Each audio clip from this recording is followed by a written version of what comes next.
admission. Koladaisi University, Ibadan offers discounts on tuition to the first 200 applicants for the 2020-2021 academic session. Candidates who scored not less than 160 in the last UTME or with 4 points in the JUPEB and IJMB, as well as OND and NC holders can apply.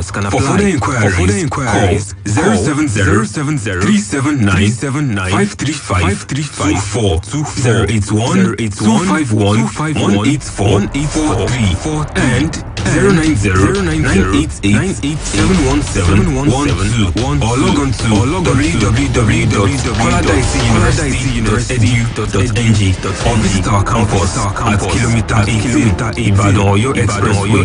Koladaisi University Ibadan, advancing the frontiers of knowledge. Quick, Charity 240. News. Vibes. Sports. More on the Integrity Station.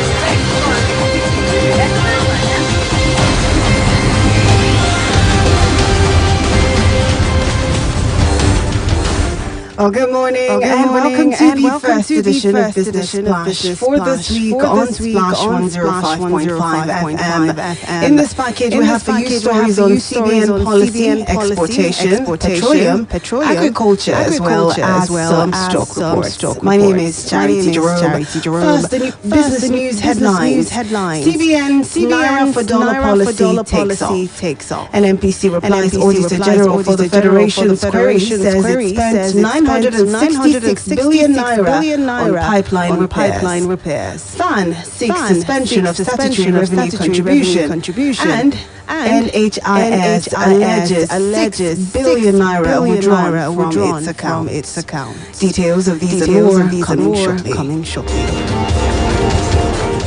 Money deposit banks have started wooing customers ahead of the commencement of the latest Naira for dollar policy of the Central Bank of Nigeria. CBN Governor Godwin Emefiele had on Saturday announced the introduction of an incentive of 5 Naira for every $1 fund remitted to Nigeria through international money transfer organizations in the bank's new forex policy. He said the move was part of CBN's reforms to boost the inflow of foreign currency into the country, adding that the 5 Naira for every dollar fund remitted to Nigeria initiative would begin today. The Nigerian National Petroleum Corporation has explained that it spent 966 billion naira to repair pipelines between 2010 and 2015. The NNPC stated this in response to the query raised in the 2016 report of the Auditor General of the Federation. The chairman of the Senate Public Accounts Committee, Senator Matthew Urogide, is currently scrutinizing the Auditor General for the Federation's report. The Senate panel insisted that the NNPC had a case to answer on why it allegedly failed to remit 4 trillion naira into the Federation account as contained in the Auditor General for the Federation's report. However, the NNPC in its written response to the committee claimed that the unremitted 4 trillion naira was arrived at without taking cognizance the subsidy and pipeline repairs and management associated with domestic crude oil transactions. For the first time in 2021, the price of oil has risen to $71.28 per barrel in the international market, barely a few days after the Organization of Petrol Exporting Countries OPEC and non-OPEC members had resisted pressure to increase output. Prior to the crucial 14th meeting of OPEC and non-OPEC ministers, which took place via video conference last Thursday, the oil price had hovered at about $65 per barrel. But close monitoring of the market by newsmen shows that the price, fueled by the continued removal of excess supply, started surging towards $70 before hitting the current level today. Specifically, while the price of Brent increased from $65 to the current $71.28 per barrel, the price of Nigeria's Bonny Light hovers at $67.69 per barrel, showing an excess of almost $30, as the nation's 2021 budget was based on $40 and 1.8 million barrels per day, including condensate. The Executive Chairman of the Economic and Financial Crimes Commission, EFCC, Mr. Abdulrasheed Bawa, has pledged to steer the organization towards proactive and intelligence-led investigation. Bawa said this in Abuja when he officially assumed duties at the Commission's headquarters. The new EFCC boss promised a paradigm shift in the agency's approach to anti-graft war, from fighting corrupt persons to fighting corruption. He also assured stakeholders of the Commission's continued partnership. The chairman also pledged to prioritize staff welfare, stressing that he was going to work on it and also seek necessary support from the government. Have identified that there is difference between fighting corruption and fighting corrupt people, and that going forward we are going to be proactive in our approach in the fight against Economic and Financial Crimes Commission. And by being proactive is by way of having what we all know to be intelligence-led investigation. We are going to digitalize our processes, and we are going to create a new full-fledged Directorate of Intelligence to enable us to gather intelligence so that we will be proactive in our fight against Economic and Financial Crimes Commission. We will also, provide government with necessary, policy advice that will lead to good governance in this, our dear country, Nigeria. Staff welfare is going to be our priority. We are going to work on that. We are going to ask the government for assistance in that regard. We know the problems, and God willing, we'll offer solutions to solve these problems. I want to state here to us, management, and indeed Nigerians, that God willing, we are not going to fail, and God willing, the labor for our heroes past shall never be in vain.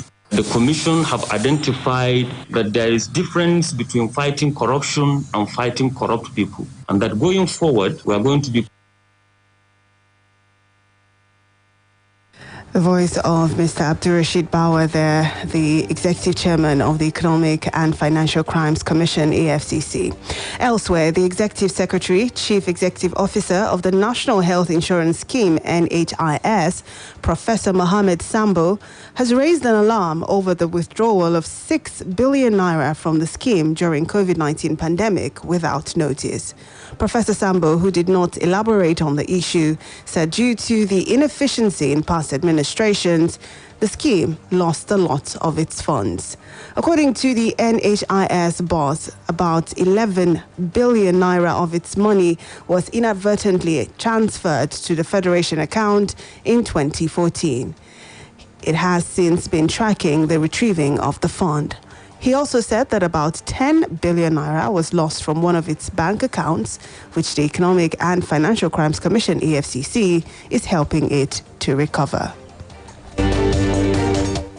The Federal Airports Authority of Nigeria, FAN, has listed its contribution to revenue generation, accumulated debts, rising operating and maintenance cost as part of the challenges militating against the agency.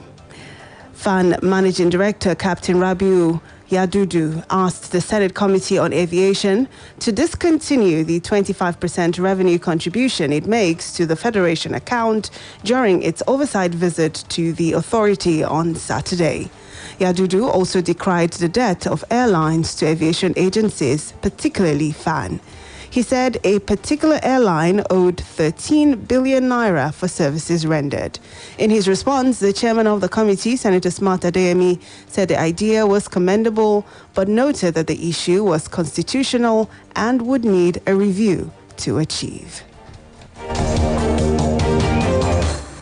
The House of Representatives has passed for second reading a bill for an act to establish the Federal University of Agriculture and Entrepreneurship, Shaki, Oyo State. The bill, which seeks to further make comprehensive provisions for its due management and administration, among other things, was sponsored by Olatubosu Olajide from Oyo State. Leading the debate on the general principles of the bill, the lawmaker says the proposed university is against the backdrop of lingering unemployment among youths, which has become a big social challenge with the attendant negative impact on the society.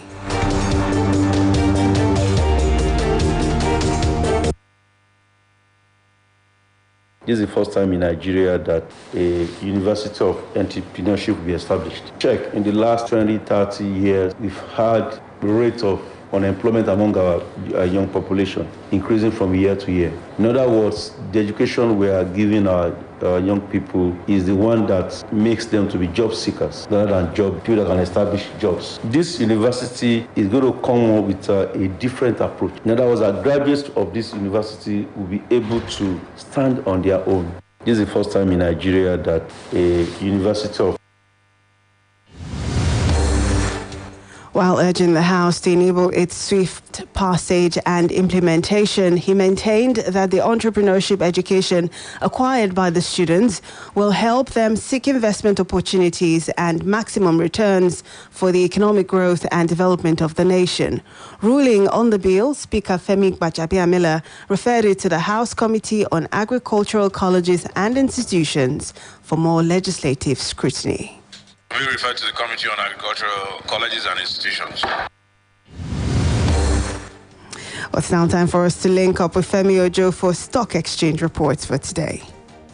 Hello, good morning to you. How here is the sum of trading activities on the floor of the Nigerian Stock Exchange for Friday, the 15th month of March 2021. A bearish way to close the market for investors on the stock market as the Hosha index dropped by 0.08% to close at 39,331.61 basis point over 587.7 million units of shares valued at over 13.6 billion naira was traded in 4,895 deals, and we have the equity capitalization at the close of trading summing up to over 20.5 trillion naira. For the top three gainers, we have Morrison topping that pack, gaining 6 kobo to close at 66 kobo. WAPCO gained 2 naira to close at 22 naira 20 kobo, and Henny Him gained 17 kobo to close at 1 naira 89 kobo. For the decliners, we have Triple EG topping the losers pack, losing 8 kobo to close at 72 kobo. Trans Express lost 9 kobo to close at 81 kobo, and